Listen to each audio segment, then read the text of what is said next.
Pada episode sebelumnya, aksi Gundala Wereng, Nisuba, Kandar, Kaladite, dan Kalanadah dalam menumpas kelompok bajak laut iblis membuat mereka tersohor sebagai 5 jagal dari timur. Hal ini langsung terdengar oleh Nagaraja. Dia pun memerintahkan anak buahnya untuk menyelidiki siapa kelima jagal dari timur itu.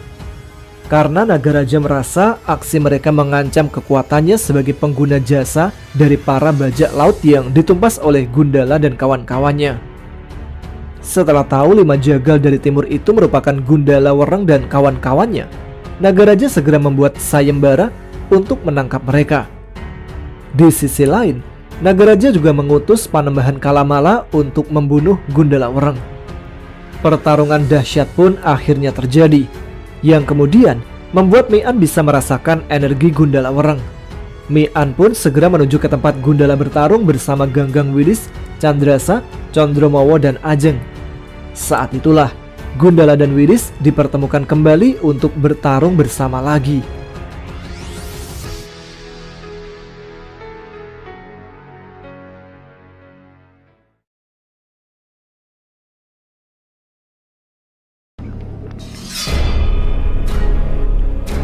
Assalamualaikum warahmatullahi wabarakatuh. Jumpa lagi dengan saya Tama dalam Ada Apa Gerangan. Bagaimana kabar kalian? Semoga selalu diberikan kesehatan dan juga rezeki yang cukup. Oke, kita lanjutkan cerita Rahayu. Yang sudah penasaran kelanjutannya, langsung saja. Teman-teman, Ada Apa Gerangan? Ceritanya mulai dari sini. Tumenggung Kalamala melihat satu demi satu prajuritnya tumbang dihantam para lawannya. Tumenggung Kalamala sadar misinya telah gagal. Sejak awal, dia sudah memperhitungkan jika cepat atau lambat, pihak Galis Segaran pasti akan datang. Karena itulah, waktu menjadi kunci yang sangat penting dalam misi tersebut. Kesalahan yang dilakukan Tumenggung Kalamala adalah ia gagal menilai tekad dan kemampuan Kandar. Akibatnya, semua perhitungan dan rencananya pun ambiar karena tidak berjalan sesuai dengan waktu yang diperkirakan. Andai Sumber Mala dan Kedung Mala bisa mengalahkan Kandar tepat waktu, Tumenggung Kalamala yakin kelompok Gundala pasti telah berhasil dibantai sebelum Mian dan kawan-kawannya hadir. Jin-jin yang tadinya berkumpul di tepi Palagan dengan cepat menghilang. Tandang Mian, Candrasa, Ajeng, serta Condromowo membuat mereka berlomba melarikan diri karena takut terbunuh. Apalagi setelah itu, datang juga rombongan Empu Tirtawisa dan Panembahan Mahakala. Candrakala bergegas membawa Kandar ke dekat Gundala. Kemudian, bersama Mian dan Condromowo segera bergabung dengan Kaladite, Kalanadah, dan Nisuba yang sedang berdiri menghadang utusan Mandala Nagaraja. Panembahan Mahamala memeriksa kondisi Tumenggung Kalamala. Kesedihan dan kemarahan tergambar di raut wajahnya saat mengetahui luka-luka Kalamala sangat parah. Amarahnya semakin meluap ketika melihat mayat Sumber Mala dan Kedung Mala. "Akan kubantai mereka semua untuk membayar semua penghinaan ini, Kala," ucap Panembahan Mahamala sambil mengepalkan tangan. Panembahan Mahamala kemudian bergabung dengan Empu Tirtawisa, Kisarangwisa, Empu Singawisa, Ki Pulung Pati, dan murid-muridnya sendiri. Setelah itu, ia pun langsung maju menyerang. Aksinya pun segera diikuti oleh semua anggota utusan Nagaraja. Tujuan Panembahan Mahamala adalah Gundala Wereng. Tentu saja, Mian tidak membiarkannya. Ia pun menghadang gerak Panembahan Mahamala. "Minggir kau manusia, makhluk rendahan sepertimu tidak layak menjadi lawanku," gertak Panembahan Mahamala. Mian membalas hinaan itu dengan senyuman. "Karena itulah aku akan berusaha memantaskan diriku, Tuan," balasnya kemudian. Panembahan Mahamala yang tidak pernah meninggalkan perguruan tentu saja tidak mengenal Mian. Bagi Panembahan Mahamala, Mian tidak lebih dari manusia yang bersekutu dengan Gundala agar mendapatkan kekuatan. Karena ingin secepatnya membalaskan dendamnya Kalamala, Sumber Mala, dan Kedung Mala, ia pun segera menyerang Mian dengan energi api Aji Mahamala. Mian menyambut serangan itu dengan energi air catur tunggal. Benturan kedua energi itu membuat Mi'an dan Panembahan Mahamala sama-sama terdorong mundur. Di saat yang sama, Panembahan Mahamala akhirnya sadar jika Mi'an tidak serendah yang ia perkirakan. Rupanya kau punya isi juga. Pantas saja berani berbuat ulah di depanku, ujar Panembahan Mahamala. Tidak lama kemudian, katak-katak 3 warna berloncatan dari tubuh Panembahan Mahamala. Ratusan katak yang awalnya berukuran normal dan hanya memiliki 1 warna itu dengan cepat menyatukan diri hingga berubah menjadi puluhan katak 3 warna seukuran anjing. Aku tidak punya waktu bermain-main denganmu. Biarkan mereka saja yang akan menemanimu. Selamat beradu lompat, ucap Panembahan Mahamala, lalu bersiap pergi meninggalkan tempat itu. Tanpa dikomando, puluhan katak raksasa itu berloncatan menyerang Mi'an. Panembahan Mahamala pun ikut melompat, tapi menuju ke tempat Gundala Wereng. Mengapa pergi, Tuan? Urusan kita belum selesai. Panembahan Mahamala terpaksa menghentikan gerakannya ketika melihat Mi'an telah berdiri di depannya. Ia pun menoleh ke belakang. Di sana, ia menyaksikan 2 kembaran Mi'an yang bersenjata tombak pendek dan pedang sedang bertarung sengit melawan katak-katak iblisnya. Sambil menggeram, Panembahan Mahamala segera menyerang Mi'an, kali ini dengan niat untuk membunuh. Mi'an tahu Panembahan Mahamala berilmu tinggi. Gabungan 3 energi yang menjadi inti-inti kekuatannya sangatlah mematikan. Di samping itu, katak-katak yang berloncatan juga tidak kalah berbahayanya. Karena itulah, Mi'an memilih untuk bertempur jarak jauh. Karena tombak catur tunggal dan pedang puspa manunggal sedang digunakan kembarannya, maka Mi'an menggunakan pedang wesi kuning yang dulu ditempa dari Gada Wanara Gimbal. Panembahan Mahamala yang ingin segera mengalahkan Mi'an juga mengeluarkan senjatanya. Ia kini memegang 2 buah cambuk yang bisa memanjang dan memendek sesuai dengan keinginan pemakainya. Pertempuran Kaladite, Kalanadah, Condromowo dan Candrasa pun tidak kalah sengitnya. Mereka harus berjuang keras menghadapi gempuran murid-murid Empu Tirtawasa dan perguruan Mahamala yang menyerang dari segala arah. Sementara itu, Empu Singawisa, Kisarangwisa, Butamala, Rajamala, dan Sabdamala mendatangi tempat Gundala Wereng dan Kandar dirawat. Mereka berusaha memanfaatkan situasi untuk membunuh Gundala, Kandar, Ganggang Wilis, dan Ajeng. Kehadiran mereka langsung dihadang oleh Ajeng dan Ganggang Wilis. Ajeng bahkan langsung menghujani kelimanya dengan hujan panah api putih Aji Brahmaseta. Ratusan ledakan terdengar ketika panah-panah tersebut bertemu katak-katak Rajamala, Butamala, dan Sabdamala. Ganggang Wilis pun tidak mau kalah. Dengan meminjam kekuatan pedang Im, ia melontarkan serangan jarak jauh berulang kali ke arah kelompok Empu Singawisa. Namun, tentu saja, serangan jarak jauh tidaklah efektif dan hanya memperlambat kedatangan Empu Singawisa bersama kawan-kawannya saja. Gundala Wereng yang sedang bersamadi berusaha mempercepat pemulihan dirinya. Ia sadar Ajeng dan Ganggang Wilis akan sulit melawan komplotan Empu Singawisa. Bagaimana keadaanmu, Dar? Tanya Gundala. Nyaris pulih, Tuan Wereng. Putri Ajeng memberikan banyak energinya kepadaku, jawab Kandar. Bagus, kita harus membantu mereka, Dar. Empu Singawisa sangat licik. Aku takut Wilis dan Ajeng masuk dalam tipuannya, balas Gundala. Iya, Tuan. Aku juga sudah tidak sabar ingin membantu, jawab Kandar. Di istananya, Nagaraja sedang berusaha meredakan kegelisahan dan kemarahannya. Berita kemunculan Mi'an, Candrasa, Condromowo, dan Ganggang Wilis benar-benar menjadi kabar buruk. Semua rencananya berantakan.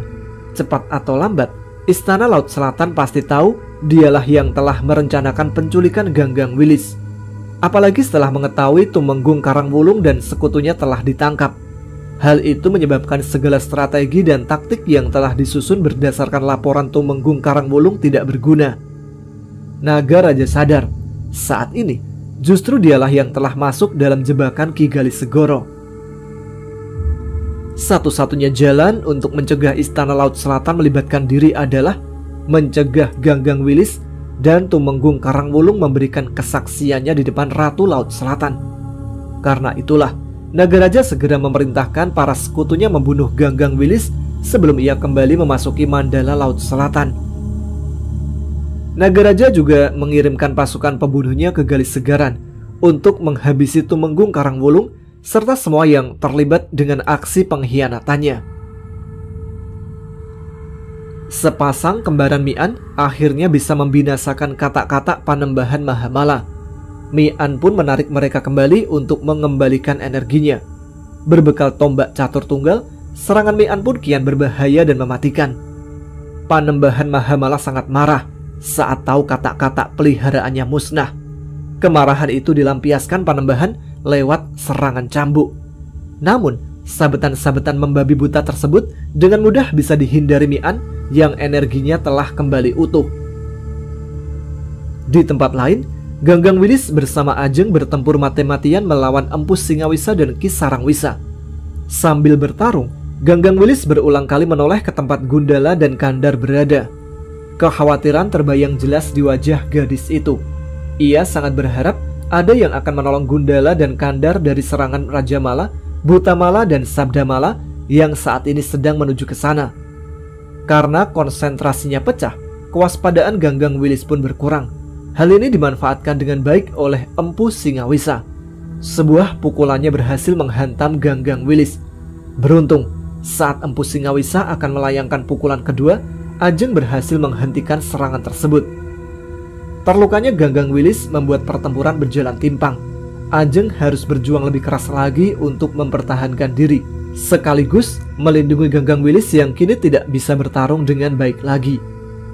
Kandar sangat berterima kasih ketika surai-surai Gundala mengalirkan energi untuk membantunya. Meski sama-sama bisa menggunakan Puspa Manunggal, tapi kemampuan Kandar menggunakannya masih jauh di bawah Gundala. Gunakan sebaik-baiknya, Dar. Kau pasti bisa merasakannya, kan? Ujar Gundala. Bisa, Tuan. Ayo kita beri mereka kejutan, jawab Kandar. Sabdamala, Butamala, dan Raja Mala mempercepat gerak mereka ketika melihat tubuh Kandar dan Gundala yang tergeletak di batu karang. Ketiga jin tersebut sudah mulai membayangkan hadiah yang akan didapatkannya dari Naga Raja. Ketika jarak Sabdamala, Butamala, dan Raja Mala kian mendekat, mereka pun bersiap menghantam Kandar serta Gundala dengan ilmunya masing-masing. Karena menganggap Kandar dan Gundala masih tidak berdaya, ketiga jin itu sama sekali tidak memperdulikan pertahanan diri. Maka, ketika Gundala bersama Kandar tiba-tiba saja bangkit dan langsung menyerang dengan senjatanya masing-masing, Sabdamala, Butamala, serta Raja Mala pun kebingungan. Ketiganya ingin mengubah arah, akan tetapi gerak Gundala dan Kandar lebih cepat. Pedang di tangan Gundala menebas tubuh Raja Mala hingga jin itu terlempar jauh ke samping. Sedangkan Kandar yang saat itu menggenggam keris Gundala menikam Butamala tepat di dadanya. Meski belum mampu membunuhnya, keris Gundala berhasil menembus energi pelindung Butamala dan melukainya. Melihat Raja Mala dan Butamala terluka, Sabdamala berusaha melarikan diri untuk mencari bantuan. Namun, surai-surai Gundala dengan cepat membelit tangan, kaki, leher, dan tubuh jin itu. Sedangkan Kandar sibuk bertarung melawan kata-kata yang keluar dari tubuh Raja Mala dan Butamala. Berbekal sepasang keris pinjaman dari Gundala, Kandar berloncatan membunuh kata-kata tersebut sebelum menyentuh tubuh Gundala dan tubuhnya sendiri. Pergilah, bantu Wilis dan Ajeng, Dar. Biar aku yang menyelesaikan urusan di sini, teriak Gundala. Sebagai sesama penghayat cinta, Kandar paham apa yang sedang dirasakan Gundala. Seperti halnya dia memprioritaskan keselamatan dan kebahagiaan Naya. Maka saat ini, prioritas utama Gundala adalah Ganggang Wilis. Karena itulah, tanpa membantah, Kandar langsung meninggalkan Palagan dan pergi ke Palagan Wilis. Begitu Kandar menghilang, kegelisahan serta kekhawatiran Gundala mereda. Ia pun fokus menghadapi energi tiga unsur milik Sabdamala. Untuk menghadapi serbuan katak, Gundala menyerahkannya kepada surai-surai yang kini memegang pedang yang. Sabdamala merasakan seluruh tubuhnya seperti dibakar dan dibekukan dalam waktu yang bersamaan. Ia pun melawan sebisanya dengan energinya. Akan tetapi, energi Gundala terus menekan dan perlahan berhasil merusak jalur sirkulasi energinya. Harapan Sabdamala kembali tumbuh ketika melihat Bhutamala dan Raja Mala bangkit. Namun, saat surai-surai Gundala berhasil membelit kedua saudara seperguruannya itu, harapan itu pun pupus.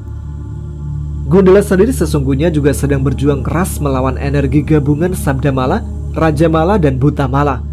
Energi Wijaya Kusuma di tubuh Gundala beradu kekuatan dengan energi beracun Mahamala yang berusaha membunuh Surai dan menghancurkan isi tubuhnya. Raja Mala adalah yang pertama tumbang. Tubuhnya langsung menjadi abu setelah Gundala bisa menghancurkan seluruh jalur energi dan menghisapnya. Setelah itu, Bhutamala menyusul tewas dengan kondisi yang sama.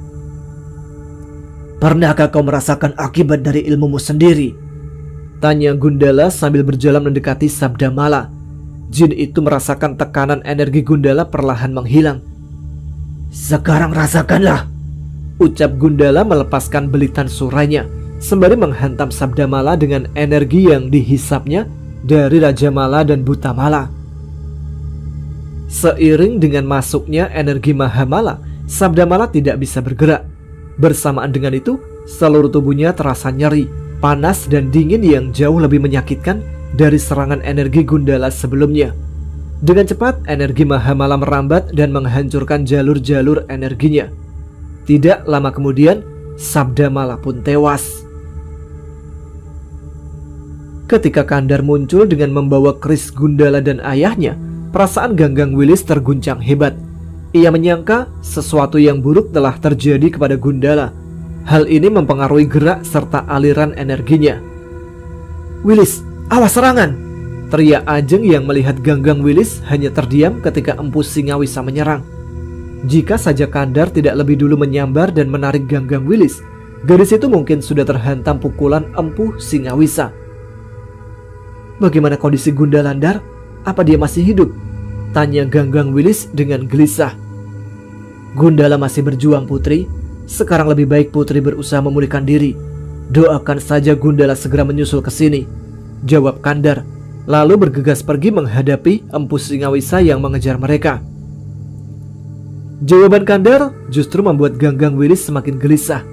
Ketidakpastian kondisi Gundala seperti belati yang mengiris-ngiris perasaannya. Tidak ingin terus didera kekhawatiran, Ganggang Wilis berusaha memulihkan kondisinya agar bisa mendatangi tempat Gundala berada. Cinta adalah ruang pengorbanan. Dua makhluk yang saling mencintai akan berlomba untuk berkorban demi kebahagiaan cintanya. Seperti halnya Gundala yang rela mengorbankan nyawanya untuk Ganggang Wilis. Gadis itu pun juga rela mengorbankan segalanya demi Gundala. Meski belum sepenuhnya pulih, Ganggang Wilis memaksakan diri untuk bangkit dan pergi ke tempat sang kekasih. 5 murid Panembahan Mahamala yang menyusul Empu Singawisa segera mengejar Ganggang Wilis. Kelimanya dengan cepat berhasil menyusul gadis itu dan langsung melepaskan kata-katanya. Ganggang Wilis berusaha mempercepat gerakan agar bisa menghindari serbuan kata-kata tersebut. Tiba-tiba, sesosok naga hitam meluncur turun dari angkasa, lalu menyapu, menggulung, dan membersihkan gerombolan kata Mahamala. Bayangan itu kemudian berubah dan berdiri di hadapan Ganggang Wilis. Menyingkirlah, Wilis. Sekarang waktunya aku membayar hutang, ujar Gundala, lalu menoleh dan tersenyum menatap Ganggang Wilis. Jangan tersenyum, orang. Wajahmu jadi terlihat menakutkan.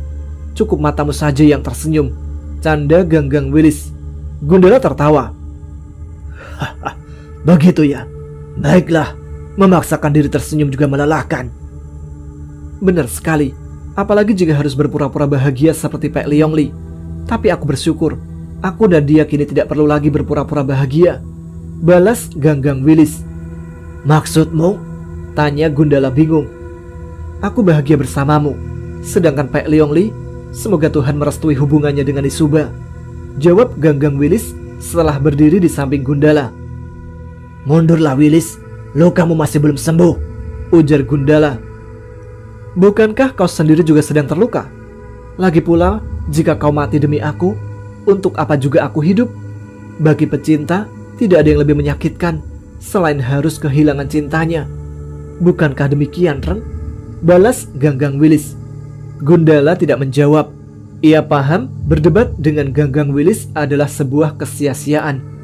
Gundala lalu memindahkan pedangnya ke tangan kiri dan meraih tangan Ganggang Wilis, lalu menyalurkan energinya. Perlahan, cahaya merah dan biru pada pedang Im Yang meredup, sebuah tanda jika energi kedua pedang tersebut telah menyatu dengan pemakainya. Energi itu kini mengalir di seluruh tubuh Gundala dan Ganggang Wilis. Keduanya bisa merasakan hawa hangat menyusuri setiap jalur sirkulasi energi mereka. Tidak adanya penolakan dari energi yang ada menunjukkan sifat energi pedang Im Yang tidak bertentangan dengan energi Segoro Bandang, Wijaya Kusuma, serta Catur Tunggal. Samar-samar muncullah bayangan seekor naga bersisik giok hijau di depan mereka.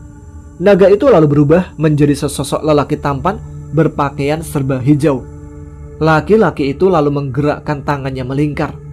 Sedetik kemudian, sebuah gerbang dimensi pun muncul. Dengan isyarat, laki-laki itu mengajak Gundala dan Ganggang Wilis memasuki gerbang. Keduanya pun mengikuti ajakan tersebut. Setelah melewati gerbang, Gundala dan Ganggang Wilis disambut oleh pemandangan yang sangat indah. Mereka kini berada di puncak pegunungan yang diselimuti awan dan dipenuhi tanaman. "Siapakah Tuan?" tanya Gundala kepada laki-laki jelmaan naga giok hijau. "Panggil saja sesukamu, sebab aku sudah tidak ingin terikat nama dan gelar lagi. Toh, apapun namanya, pada hakikatnya kita semua tidak lebih dari sebuah percik cahaya yang ditugaskan untuk membawa cahaya bagi semesta," jawab si lelaki. "Baiklah, aku akan memanggil Tuan sebagai Panembahan Sumurup," ujar Gundala. "Lalu, apa maksud Tuan mengajak kami kemari?" tanya Ganggang Wilis. "Aku adalah pembuat sepasang pedang itu. Merekalah yang mengajak kalian. Setelah ribuan tahun menunggu, akhirnya kedua muridku itu bisa bersatu juga," jawab Panembahan Sumurup. Panembahan Sumurup lalu menceritakan sejarah pedang Im Yang. Ribuan tahun yang lalu, Panembahan Sumurup memiliki sepasang murid bernama Han dan Ji. Kedua murid Panembahan ini saling mencintai dan telah berjanji untuk sehidup semati. Awalnya, semua berjalan indah. Namun, di dunia tidak pernah ada yang sempurna. Demikian juga dengan jalinan cinta Han dan juga Ji. Gesekan-gesekan mulai berdatangan menguji kekuatan ikatan cinta mereka. Dan, sayangnya, Han serta Ji gagal melewati ujian tersebut.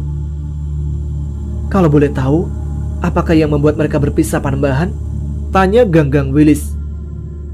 "Ego, itu yang mengakhiri kisah cinta mereka," jawab Panembahan Sumurup. Panembahan Sumurup melanjutkan ceritanya. Setelah keluar dari perguruan, Han dan Ji mengabdi di Mandala Raja Laut Timur. Karena kemampuan Ji lebih tinggi, karirnya naik dengan cepat.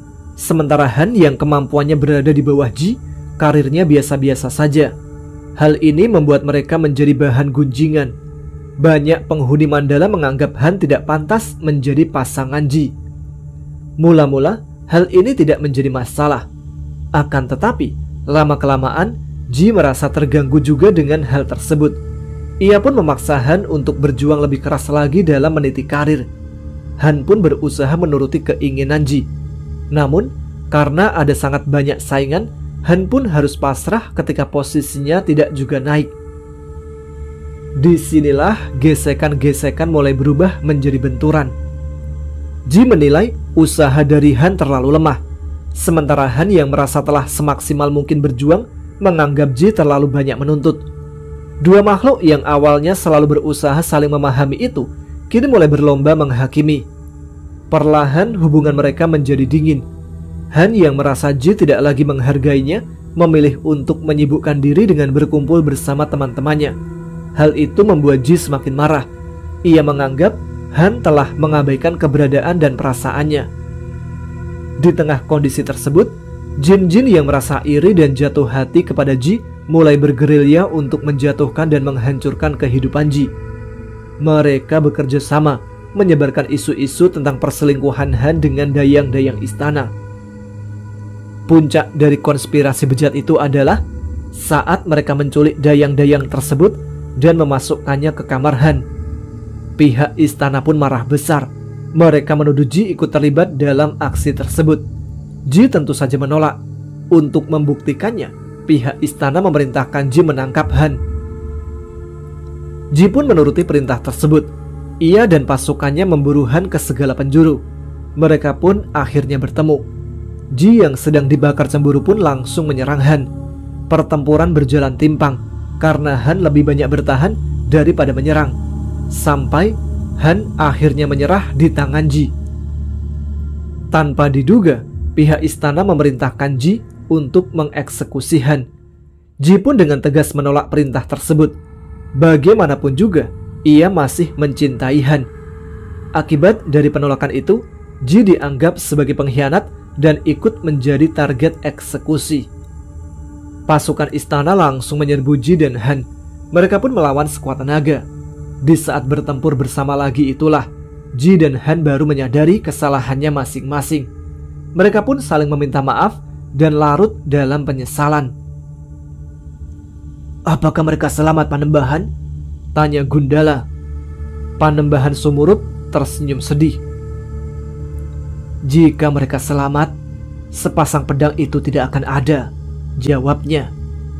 Pedang Im Yang ternyata dibuat dari sarira Han dan Ji. Panembahan Sumurup yang merasa sangat kehilangan menjadikan pedang itu sebagai pengganti Han dan Ji. Sampai pada suatu saat, ia memutuskan untuk menjadi pertapa dan menyerahkan pedang Im Yang kepada sahabatnya, Sin Kim Leong. Gundala dan Ganggang Wilis tertegun. Dengan gemetar, keduanya meletakkan pedang Im Yang ke batu besar yang ada di dekat mereka. Jangan, ambil kembali pedang itu. Aku yakin Han serta Ji pasti bahagia bertarung bersama kalian. Karena itulah energi mereka bisa luluh dan menyatu. Itu jugalah yang membuatku mengajak kalian ke Mandala ini. Aku akan mewariskan ilmu pedang yang kuciptakan untuk mengenang mereka, ucap Panembahan Sumurup. Gundala dan Ganggang Wilis dengan gembira menerima tawaran Panembahan Sumurup. Keduanya mengamati setiap jurus yang diperagakan sang naga Giok Hijau. Pedang di tangannya bergerak melingkar-lingkar tidak beraturan. Hal yang membuat Gundala heran adalah tidak ada satupun jurus menyerang dalam ilmu silat tersebut. Kalian sudah paham? Tanya Panembahan Sumurup. Tanpa menyerang, bagaimana mengalahkan lawan, Panembahan? Tanya Gundala. Apakah air, api, angin, dan tanah pernah menyerang? Panembahan Sumurup justru balik bertanya. Gundala terdiam. Panembahan Sumurup lalu menyuruhnya mengambil pedang dan menyerang. Gundala pun menuruti perintahnya itu. Awalnya Gundala tidak serius bertarung, tapi Panembahan Sumurup memintanya bersungguh-sungguh. Kalau hanya bermain-main, bagaimana kau bisa memahami ilmu ini? Ucap Panembahan Sumurup. Gundala akhirnya menyerang dengan serius. Meski tidak terhunus, pedang di tangannya tetaplah berbahaya. Sambaran dan tusukan pedang itu menghujani Panembahan Sumurup. Namun, tidak satupun dari hujan serangan itu mampu menyentuh tubuh Panembahan. Gundala merasakan setiap serangannya seperti memasuki pusaran. Demikian juga dengan energinya. Lenyap begitu saja, terhisap dalam lingkaran-lingkaran jurus pedang Panembahan Sumurup. Pelan-pelan, Gundala justru terbawa irama jurus Panembahan Sumurup. Gerakannya menjadi kacau dan tidak terarah. Tidak lama kemudian, pedangnya pun terlempar. Di saat yang sama, Gundala merasakan energinya telah banyak berkurang. Melawan kehendak semesta adalah sebuah kesia-siaan, ucap Panembahan Sumurup, lalu tersenyum dan menepuk pundak Gundala. Ganggang Wilis yang dari tadi mengamati pertarungan berusaha mencari inti dari ilmu pedang Panembahan Sumurup. Meski belum sepenuhnya mengerti, Ganggang Wilis samar-samar bisa membaca apa yang tersirat dari gerak melingkar-lingkar ilmu tersebut. Setiap gerak dalam ilmu tersebut bertujuan untuk menetralisir serangan lawan.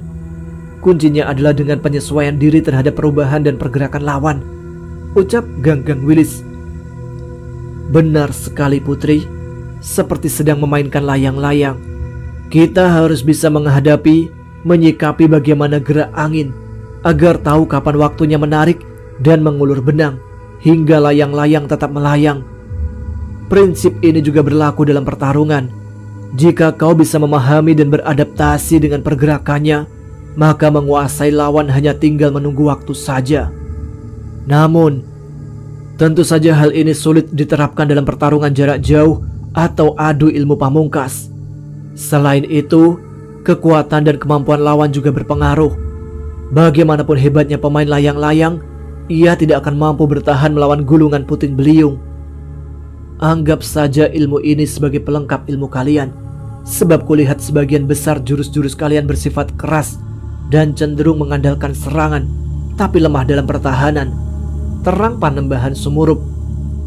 Gundala akhirnya mulai bisa memahami makna gerak melingkar-lingkar ilmu tersebut. Secara prinsip, ilmu pedang Panembahan Sumurup adalah sebuah manifestasi dari falsafah ngeli nanging ojo keli. Beradaptasi dengan perubahan gerak lawan adalah ngeli, dan berusaha tidak larut dalam irama lawan adalah ojo keli. Untuk mematangkan pemahaman, Panembahan Sumurup meminta Gundala dan Ganggang Wilis menyerang dengan menggunakan prinsip-prinsip yang baru saja diajarkan. Tanpa membantah, Gundala dan Ganggang Wilis melakukan perintah itu. Sama dengan sebelumnya, Panembahan Sumurup bertarung dengan serius. Pedangnya bergerak cepat dengan banyak perubahan tidak terduga.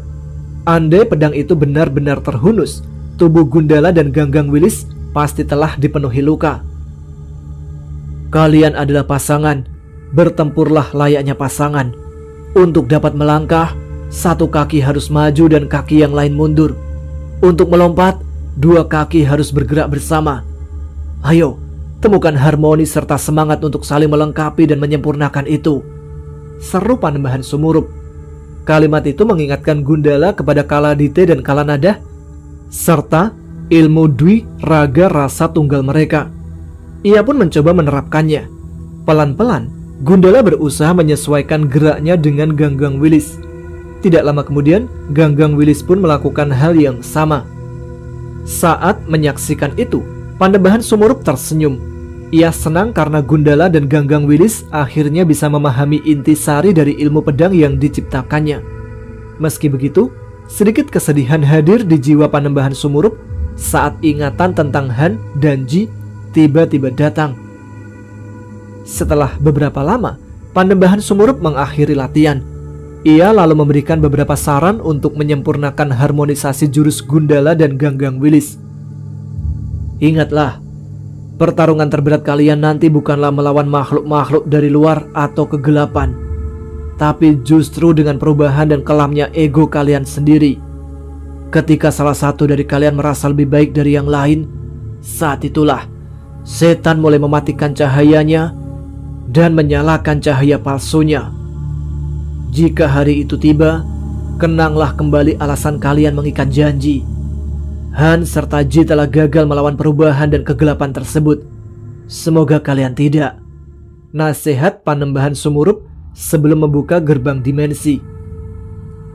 Setelah mengucapkan terima kasih, Gundala dan Ganggang Wilis berpamitan kepada Panembahan Sumurup, lalu segera memasuki gerbang.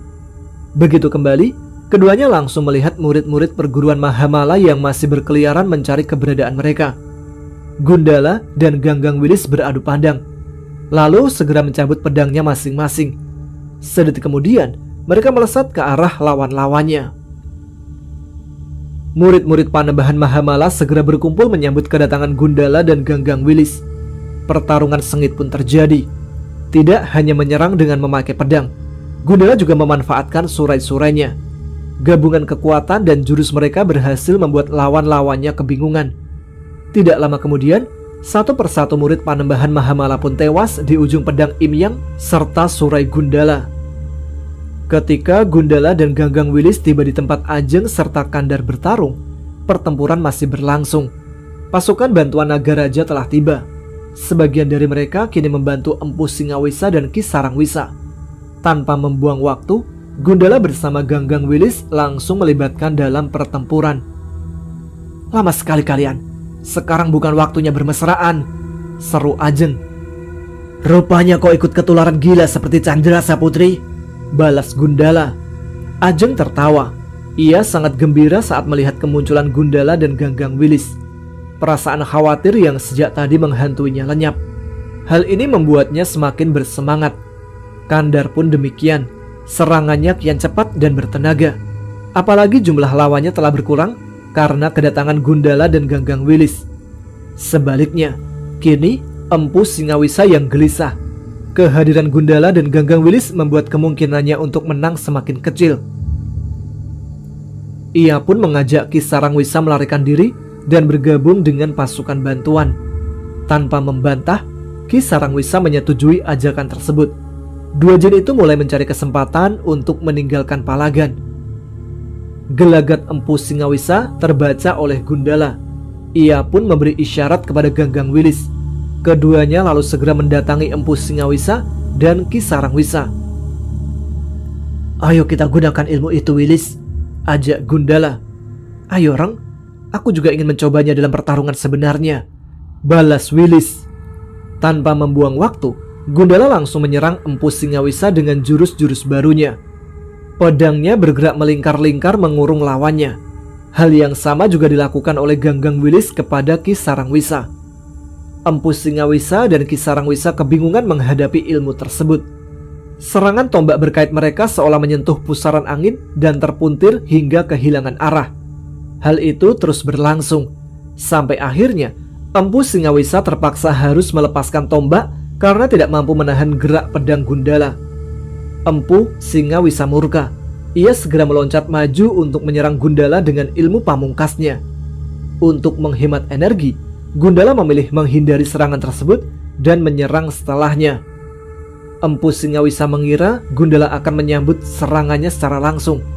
Ia sangat terkejut ketika melihat Gundala justru melompat ke samping. Serangan Empu Singawisa pun mengenai ruang kosong. Saat jin itu berusaha berbalik, bayangan pedang Gundala berkelebat. Dengan diiringi suara raungan keras, tubuh Empu Singawisa terbelah menjadi dua. Suara raungan itu mengejutkan banyak pihak, termasuk Ki Sarangwisa. Ia pun menoleh untuk melihat apa yang terjadi kepada saudara seperguruannya itu. Sebuah tindakan yang harus dibayar mahal oleh Ki Sarangwisa. Sebab tidak lama kemudian pedang Ganggang Wilis menyambar. Tanpa suara, kepala Ki Sarangwisa terlepas dari lehernya. Baiklah, sampai di sini dulu cerita Rahayu kali ini. Kita lanjut besok sore lagi ya. Insya Allah, kalau hari Minggunya saya nggak ketiduran. Traktir kopi dong biar melek. Terima kasih kepada teman-teman sekalian yang selalu menyimak episode Ada Apa Gerangan. Jangan lupa subscribe bagi yang belum. Tuliskan komen, tunjukkan eksistensi kalian. Saya Tama pamit. Tetap semangat. Wassalamualaikum warahmatullahi wabarakatuh.